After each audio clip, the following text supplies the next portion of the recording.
Hello la team, j'espère que vous allez bien. Le monde de One Piece est rempli d'îles toutes plus extravagantes les unes que les autres. Il en existe des millions. C'est pour vous dire à quel point Oda a vu grand avec son univers. Bien entendu, avec Luffy, nous avons visité uniquement les points importants de ce monde. Imaginez si Oda nous faisait parcourir les millions d'îles qui existent. Ce serait interminable. Et les îles que Luffy a visitées ont toutes eu pour objectif de le rapprocher petit à petit du trésor légendaire qu'est le One Piece. Aujourd'hui, cette quête est sur le point de s'achever, puisque désormais, Luffy et son équipage ont en leur possession 3 des 4 road poneglyphes. L'objectif final de Luffy est donc bel et bien à portée de main, mais il devra redoubler d'efforts, puisque désormais, Law et Kid sont au même point que lui. Et les voilà maintenant partis chacun dans une direction différente pour leur prochaine destination. Aujourd'hui, comme vous l'aurez deviné, nous n'allons pas nous intéresser au parcours de Law et de Kid, mais bien de celui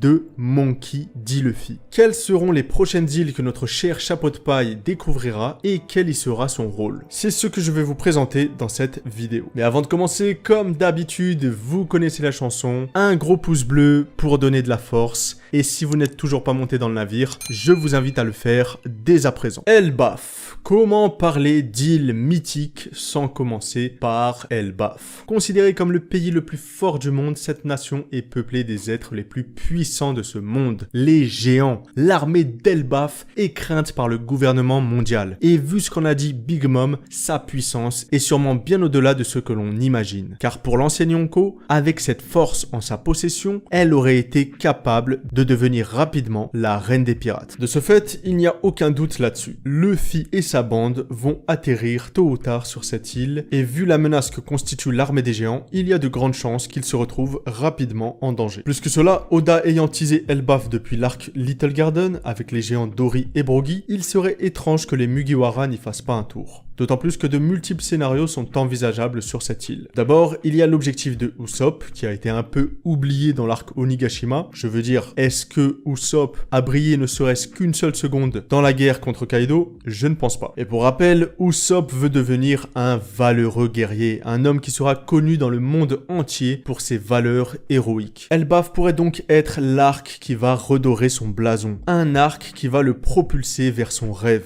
Car Usopp aimant énormément le caractère des géants, il pourrait continuer à apprendre d'eux pour combattre une bonne fois pour toutes sa lâcheté. À part ça, il y a également le personnage de Loki, le roi des géants, dont on ne sait encore rien de lui, mais qui pour moi sera un adversaire redoutable face à Luffy. Car comme je le dis souvent, on ne met pas à la tête d'un pays censé être le plus fort du monde un leader faible. Cela n'aurait aucun sens. Et s'il s'avère que Loki est réellement une fraude, alors reste encore un adversaire surpuissant pour Luffy que nous pourrions bien voir apparaître. Et il s'agit là de Shanks le Roux. Et oui, Shanks possède sûrement ce territoire comme le montrent les multiples références au thème viking. Il a un drakkar, il est inspiré de Eric le Rouge. Bref, vous l'aurez compris, le clin d'œil est évident ici. En plus de cela, je vous rappelle quand même que Bartholoméo a commis un affront en brûlant un de ses drapeaux. Et comme je l'avais bien prévu, Shanks va devoir laver cet affront. Et si cet affront doit être lavé, c'est sur la terre de l'honneur. Elbaf. Elbaf sera l'endroit où Luffy et Shanks se rencontreront. Et je vous vois venir. Non, mais Shanks ne ferait jamais de mal à Luffy, blablabla. Oui, je sais, il ne lui fera jamais de mal. Mais est-ce que, lorsque Barbe Blanche et Roger se battaient, on était tous là à se dire, non,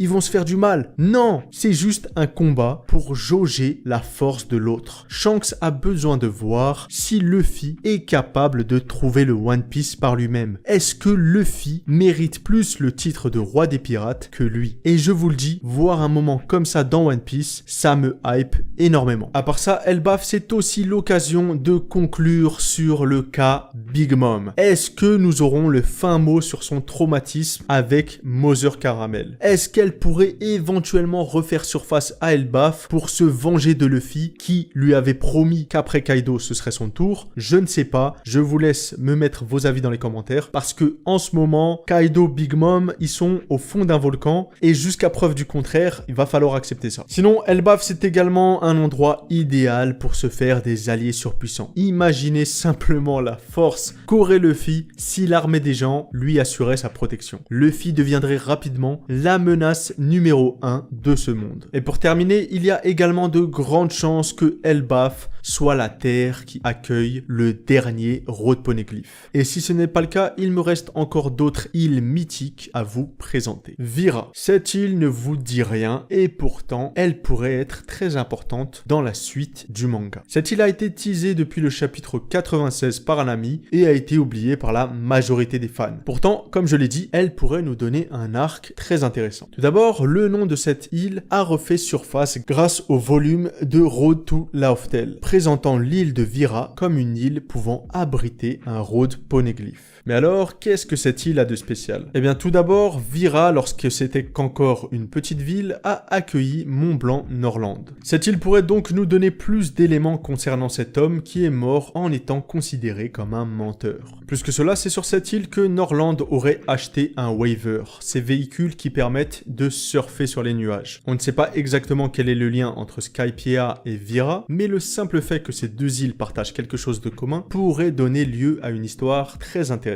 Mais plus important que tout cela, un arc autour de Vira pourrait être un bon endroit pour lier les Mugiwara aux révolutionnaires. Car oui, cette île a subi un coup d'état de la part de cette armée. L'histoire de cette île semble être dramatique, et cela pourrait nous donner un avant-goût de cette fameuse guerre finale que l'on tease depuis un moment. Luffy, voyant l'impact de l'armée des révolutionnaires, pourrait réfléchir au fait de s'allier avec eux par la suite. Car comme l'a dit si bien Dragon, le jour sera venu où Luffy réalisera à quel point ce monde est corrompu. Et cela présage donc une alliance père-fils. Et là encore, ça sera magique. La ruche. La ruche est une île qui nous a déjà été présentée et qui se trouve sur le Nouveau Monde. Elle est désormais la résidence de l'empereur Marshal d'Itich. Et cette île accueillera sûrement les Mugiwara, tant les histoires autour de cet endroit sont nombreuses. Mais plus que cela, ce sera également un excellent arc pour plusieurs raisons. Tout d'abord, Barbe Noire pourrait avoir en sa possession le dernier Road Poneglyph. Et une future rencontre entre Luffy et Teach est déjà actée. Si on part du principe que Barbe Noire est au même stade d'avancement que Luffy dans la quête du One Piece, alors notre chapeau de paille devra arracher des mains de Barbe Noire cet ultime Road Poneglyph. Bien sûr, connaissant le personnage de Teach, cela m'étonnerait qu'il reste statique à cet endroit, mais toutes les hypothèses sont bonnes. À part ça, il y a également la possibilité de répondre à l'attente de tous les fans de One Piece en ce moment, qui est un grand flashback sur Rox Dickebec et son équipage. Cet endroit était son repère, et si Luffy y pose un pied, nous devrions en savoir plus sur l'homme qui a semé la terreur avant l'ère de Goldie Roger, mais aussi ce flashback permettrait de compléter celui de Kaido, qui était bien trop court et peu satisfaisant. Quoi qu'il en soit, vous l'aurez compris, cette île serait à la manière de Zou, un endroit permettant d'en savoir beaucoup plus sur les légendes de ce monde. Roadstar. Roadstar est la dernière île du Nouveau Monde qui peut être atteinte en suivant le log pose. Donc autant vous le dire tout de suite, il y a 100% de chances que les Mugiwara passent par cet endroit. Eh oui, car tous les différents chemins de Grand Line se rencontrent finalement sur l'île de Roadstar. Et selon Inuarashi, les voyageurs qui atteignent cette île prennent conscience des poneglyphes, de la civilisation qui les a créés, ainsi que de l'île cachée de Lauftel. Cependant, sachant que nous avons déjà conscience de tous ces éléments, je vois bien un arc centré sur les pirates les plus proches d'atteindre le One Piece. Je m'explique. Par exemple, je vois bien Kid, Law et Luffy atteindre cette île en même temps et commencer à s'affronter pour savoir qui d'entre eux est le plus digne de devenir le roi des pirates. Le deuxième scénario qui me vient en tête est l'apparition du fameux Coppergaban qui pourrait les attendre tranquillement sur l'île. Et cela ferait sens car nous avons vu Crocus à l'entrée de Grand Line, Rayleigh à l'entrée du Nouveau Monde et pourquoi pas voir Coppergaban, l'aile gauche de Goldie Roger, dont nous n'avons encore rien vu, à la fin de Grand Line.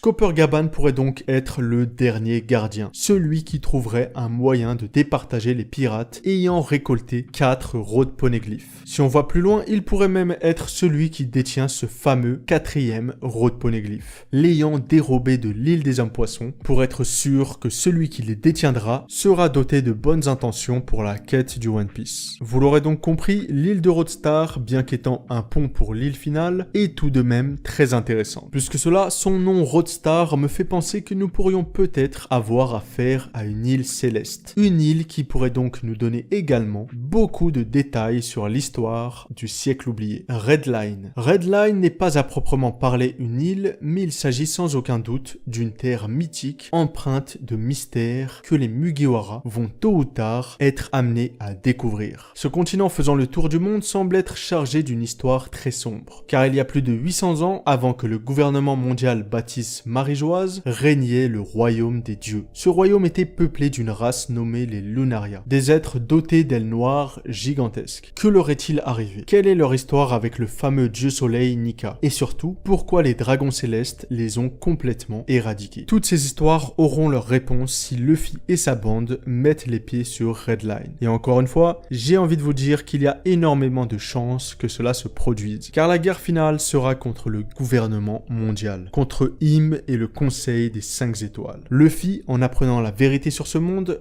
devra la faire éclater au grand jour. Il devra donc détruire Marie-Joise, cet endroit corrompu et esclavagiste. Lauftel, vous l'attendiez tous et la voici. Cette île légendaire, inconnue de tous. Cette île qui a accueilli uniquement Joy Boy lui-même et l'équipage de Goldie Roger. Lauftel est l'île finale, la dernière de Grand Line, celle qui abriterait le fameux One Piece. Le rire est l'élément central de One Piece. Ainsi, Roger, en voyant le One Piece, a choisi de donner à l'île le nom de Lauftel. Et pourtant, ce qui est assez curieux, c'est que pour moi, tout laisse à penser que l'île est en réalité le témoignage physique d'une époque obscure. En découvrant Lauftel, Luffy et son équipage connaîtront tous des secrets de ce monde. Ils détiendront la vérité sur le siècle oublié, sur les armes antiques, sur la prophétie de Joy Boy, et toutes ces découvertes donneront lieu à un grand bouleversement dans le monde entier. Et j'ai envie de vous dire, pas uniquement dans le monde de One Piece, mais aussi dans notre propre monde. Je vois déjà les gens s'exciter sur Twitter, les vidéos à foison sur YouTube,